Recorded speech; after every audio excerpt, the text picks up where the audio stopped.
Welcome to another episode of Problematic the Podcast. Who I got in the building with me today? Yeah, Khadija. Khadija. Yes, sir. Where you from? I'm from. Okay, cool. So I'm from England. I'm from the United Kingdom, but I'm originally from a place called Nottingham, which is the outskirts of London. And then I moved to London when I was 16. So all my adulting kind of hood was in London. So I would say I'm in London now. Okay. How'd you get to the States? On a plane. What made you come here? I love traveling, and America. I came here for my 21st birthday, and it was the 22nd. It was my 22nd birthday. I went to New York for the first time, and it was amazing. I was like, oh my god, the people here are lovely. Like not exactly New Yorkers, but just America as a whole. I went to New York, Miami, and Orlando, and the people were lovely, and I was really drawn to America. So that's what made me keep coming back. Nice. How'd you get into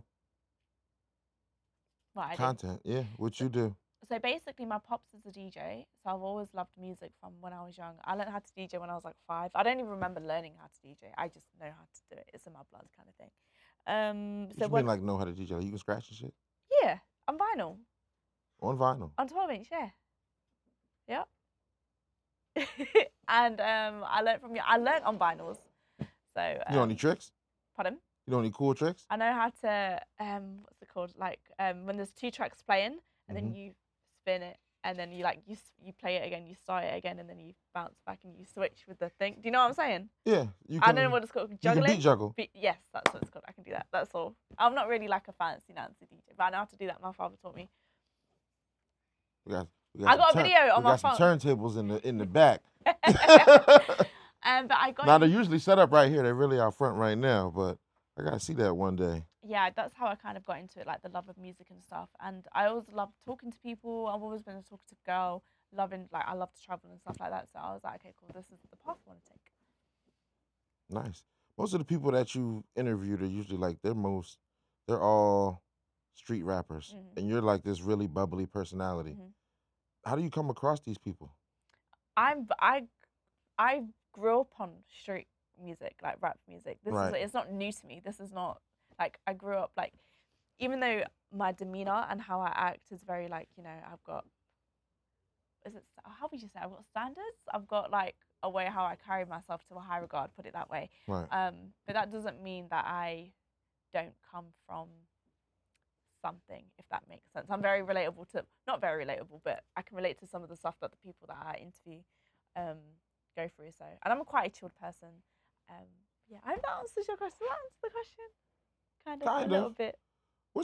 Explain to me the differences between like the hood over there and some of the spots that you've been in out here. The hood over there is just a bit like the people aren't. It's very different in terms of the characteristics, in terms of the people. The people here, if you're talking about hood stuff, they're a little bit more loving, a little bit more accepting to like people. Like they're a bit more bubbly, if that makes sense. In England, people are very dull. They're very to themselves. They don't want to talk to people. They will just stare at you in the corner, type of thing. They're not trying to talk and make friends. No interactions. No interactions. That's what kind of the hood's like in England. And like you see how like I come here and I'm like little sis or big sis or big bro. It's not like that over there. They're not. But to be fair, it depends on how locked in you are. I'm not really like 100% locked in with like the hood. Well, I know the people from the hoods, but I'm not like someone that I've grew up with, if that makes sense. They're only like that with women that they've grown up with. Whereas here it's a bit more like, okay, cool, I've just met you. I've known you for a couple of years and now I've kind of integrated, if that makes sense. In England, you have to be like you was with them from the sandpit. Right. What city surprised you the most since you've been over here? New Orleans. The food's awful. Have you been to New Orleans? I was just there last week. All they eat is fish, and New Orleans. The food was so bad. I was like going back to the rack. But yeah, New Orleans. I'm not gonna lie. I expected to eat a lot of good food down there. It was pretty mid. Yeah, everything was. People were giving me spots to eat. I went to this one Jamaican spot.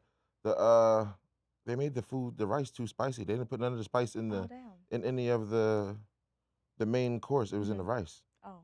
Yeah, it kind of fucked me up. Yeah. I was cutting the rice with oxtail. It reminds me of like a ghetto Miami. New Orleans does. Fucking ridiculous. So what do you like more, DJing or the content that you do now? Because you did actually DJ for like radio station and stuff, Yeah, right? yeah, Yeah. yeah. So I still DJ now, but it's kind of not even on the back burner. I just need to get back into the swing of things.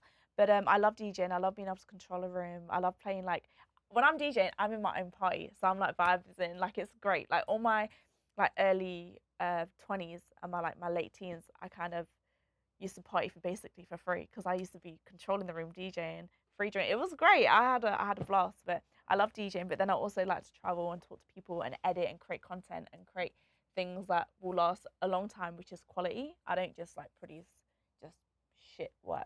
I like to produce long lasting work. So that's really enjoyable to do. Um, so yeah, it's kind of hand in hand. I can't really answer that question. I like them both. Nice. What are your go-to techniques to like get your guests to open up? That's a great question. Have I ever been in a situation when they've been a bit whack? Yeah, because sometimes they'd be high and it's hard. Like with the young guys, with the young bulls, as you would say, it's really hard because they'd just be high and I'm just like, Weed is oh, cool. Weed makes people a little talkative. it's all the Pills, other shit. yeah. But I've never, how do I get people to open up? Usually, just by my energy, people naturally open up. I've never got, thank God, touch wood, I've never been in a position where like people have been like really awkward with me. So I don't know actually what I'll do in that situation, but I'll try my best to get them to open up. But naturally, my energy just makes people like, why would you want to be sad around me? Right. Like, right? What's a recent L that you learned from that made your next project better?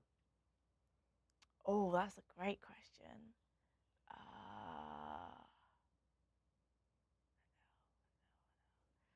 oh, damn. I take a lot of L's It happens. where I've had to learn from things. I've spent like money on stuff where like, have you ever heard of Fiverr? Mm-hmm. Yeah, so I've spent money on things trying to get done, and this is not a major L, but when I wanted to have something done, and then I've spent like quite a bit of money on it, and I know I could do a better job. Like that's annoying. Or when Level I've two sellers. pardon, Level two sellers on right, right, Fiverr. That's where you have to start at. or I learned the like, hard way. I had that logo made on Fiverr. oh, okay, That logo, right? That's my DJ logo. I had that made by an actual artist, but that okay, right there is from Fiverr. yeah, that's irritating. Or when I produce some content, and then so for an example, like working with artists is really, really difficult because sometimes they can be up and down. So sometimes um, I might be in a city and they don't respond to me, or like we don't get to finish off the content, so I've got to go back to the city. Right. That is like a lot of, because it's money. I would say that's a loss that I'm taking. So I have to be a bit more better with my schedule. I think. Does that Mm-hmm. answer your question? Time consumption. Yeah. But it's never down to me. Again, it's like the artist. Like if they don't want to, if they're not feeling it that day, I can't turn around and be like, oh, you know. So, Right. yeah. Before we get out of here, give us a record that DJs are sleeping on that always works for you.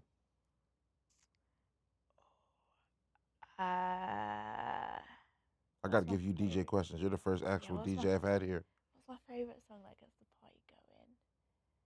that not a lot of people use. Like, don't use Finito or anything like that.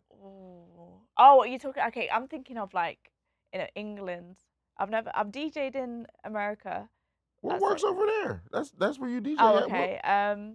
What always gets the Rude Boy by Rihanna? Really? Yep, that gets the party pumping. Um, It's like a wedding song, like a wedding dance floor song. You got a bunch of. Sean Paul, any Sean Paul song Okay. that gets people going. Kevin Little, Turn Me On, that gets the people going. Do you know that song? Yeah. Turn Me On. Mm-hmm. Yeah, that gets people going. It's an older song. Yeah, it's just all the songs that you can just, you can rely on. But in America, yeah, Finito is definitely like. That's one of those. If you're stuck as a DJ Yeah, just somewhere, you play can throw some throw that shit on real quick play and some revamp Kiki. yourself. Yeah. Um, yeah. All right, before we get out of here, Or All oh There by is it Jeezy? All There. yeah, Yeah. okay. Oh, there's one of those too. Yeah. They bumped that in the UK? No. Are you talking about out here? No, Okay. no, it's out here. Oh yeah. That's where I learnt that song from, in the strip clubs. Oh, okay. Yeah. Nice. Before we get out of here, tell the people where to find you at again. So my @ is Khadija, and on YouTube my @ is Khadija Productions. Oh no, it's not Khadija Productions. It's just Khadija, my YouTube, and then I have another channel which is Khadija Productions where I put like my shorts on. And yeah, and on my website khadijaproductions.com. Nice. Why not .co.uk? Because I feel like .com just feels like more global, you know? I'm just messing with you. I appreciate you for coming by. No, thank you for having me. No doubt.